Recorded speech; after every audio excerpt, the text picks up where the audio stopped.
Hello, this is the Watchdog, and welcome back to Fun with Watches. If watches weren't fun, you'd only need one. Today, we're going to review the Onola 3850.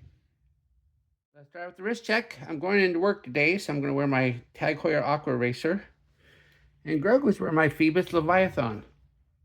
Gregory asked Pelimato if she and Miggs Mayfield were going to have another baby. She says she didn't know if she wanted to. Last time she was pregnant and started showing, Miggs kept calling her his little Pelly Belly. Let's take a look at this watch. It comes in a box, believe it or not. Usually a watch of this price doesn't.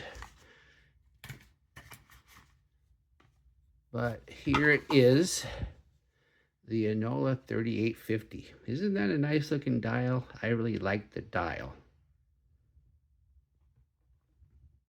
This is the first Onola on my channel. At first I thought this was supposed to look like a Seiko 62 mass, but the 12 o'clock index and the bezel numerics are all wrong. But it still has a Seiko feel to it. This watch cost a whopping $11, so needless to say that it is a chrome-plated 30-meter dive-style watch with a Chinese quartz movement and not something you would actually use for diving. But it does look nice for the money. This watch comes in 5 different colorways. I chose the teal blue gradient dial with the regular brick pattern and black bezel. I'm not a big fan of the all red, but I think the remaining 3 dials are quite nice. Black silicone is the only strap option. The watch is 42 millimeters at the bezel, 48.3 millimeters lug to lug, is 12.5 millimeters thick, has a 20 millimeter lug width, and it tapers down to 18 at the buckle, and it weighs 6 to 8 grams on the supplied silicone strap. The bezel is a 60 click unidirectional, and the action is horrible. It's mushy, and it's a little stiff, believe it or not. And there's a ton of back play, and sometimes it gets stuck. So yeah, bezel action's horrible. Of course, this is a dive style watch, not an actual dive watch. You're never going to use this timing bezel underwater. Then we have the dial. I really like the dial. The dial has a nice sunburst effect, and it's a gradient dial, and it also has this pattern. It kind of looks like broken ice or maybe bricks. I don't know, but I like the pattern. Then we have the Onola name and logo printed up top. Let me move the hands out of the way. Then it says Quartz 30 meters water resistant. At least it says water resistant and not proof, because these things are not waterproof. They're water resistant.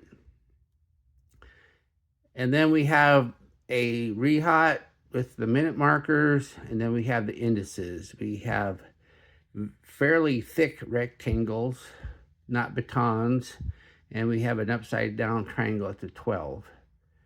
Then we have a date at the 4:30. It's unusual to have a date at the 4:30 on a three-hander, but I kind of like it because it's not very noticeable, so it doesn't ruin the look of the watch, but you still get the usefulness of the date. So I like the 4:30 date. I think they did a good job with that. Then we have the hands. We have fence post minute and an hour hand. Then we have a spear tip second hand, and sometimes it hits the marks and sometimes it doesn't, but it's close enough you don't care, and it's far enough away from the minute markers you don't care either. It won't set off your Quartz second hand OCD. Then we have an unsigned push-pull crown, and let's check out the crown action. I've had mixed results. Sometimes I get a horrible minute hand jump, and sometimes I don't. So let's try it. All right, I got a tiny minute hand jump that time. So let's try it one more time, and this time let's hold it. Nope, minute hand jump. So yeah, there's going to be a minute hand jump every time. So that's just the loose crown action of these cheap Chinese movements, and sometimes Japanese movements.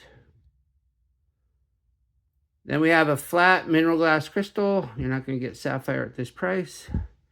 Then we have the case. The case is a chrome-plated alloy. I like the size and shape of the case. It just has this cheap feel to it, though. You can really tell it's a chrome-plated alloy. It just, plus the bezel, too. It just feels very affordable. So you're not going to fool anybody with this watch. So, but I do like the size and shape of it. I just don't like the feel of it. And then we have the case back. It says stainless steel back, which is a good tell that the rest is not. And then it says water resistant. When it says water resistant and doesn't give meters, you get 30. Then it gives the model number, and we have the Onola name and logo up in the middle. So it's a fairly nice looking case back. Does the job. And it does have a notch, so you can remove it. Underneath the case back is the SL28 movement. This is about as cheap as you can get quartz movement with a date. And it's Chinese made. And here's a picture of it. And then we have the strap. The strap's not bad considering the price of this watch. Yeah, the silicone's a little mushy and feels slick. But look at this though. It has, they're not exactly fitted end links, but they almost fit. So I like that. So there's no big gap there. So I think they did a good job with that. And it's nice and flexible. And then you have two keepers, and they're both floating. There's none of them fake nibs there that get in the way. So personally, if I was to keep this watch, I'd probably cut one of the keepers off. Or actually, you can remove it by just removing this buckle. The buckle is really nice. The buckle kind of goes above and beyond this price range. It's really thick and sturdy. This prong is nice and has a nice finish to the buckle, believe it or not. It's brushed. Of course, since the case is chrome plated, it probably would have looked better polished, but they did such a good job with the buckle, I'm not going to complain.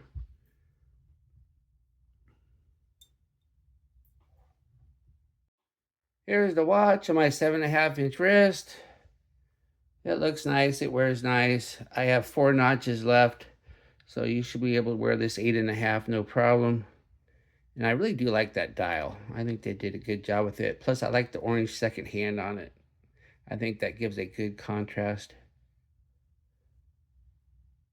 Here we are in the loom room. This is an ultra affordable AliExpress watch, so we can't expect great or even good loom, but sometimes we get decent or at least so-so. As we speed up the time, the indices were never strong to begin with and fade almost immediately. The tip of the second hand doesn't last much longer, but you can still see the major hands in the pip, which is usually something you can't say with the watch in this price range. So I would say at least so-so. What do I like about this watch? I really like this dial. I think they did a good job with the dial. The dial is definitely the highlight of this watch. I like the silicone strap and buckle. I like the indices. I think they did a good job with that. And I like this 430 date. You get the usefulness of a date without getting in the way of the symmetry of the watch. What are my gripes and groans? Really bad bezel action. It's mushy, stiff, and gets stuck sometimes. Loose crown action with annoying minute hand jump. And the case and the bezel just feels cheap, even though it's nicely shaped. Do I recommend this watch? Yes, it's not a bad looking watch for the $11 I paid for it. If you like the colors, then you aren't going to hate it. But it does feel like an $11 watch. Well, thank you for watching my review of the Onola 3850, and I will be back with another review. Be sure and like and subscribe to my channel.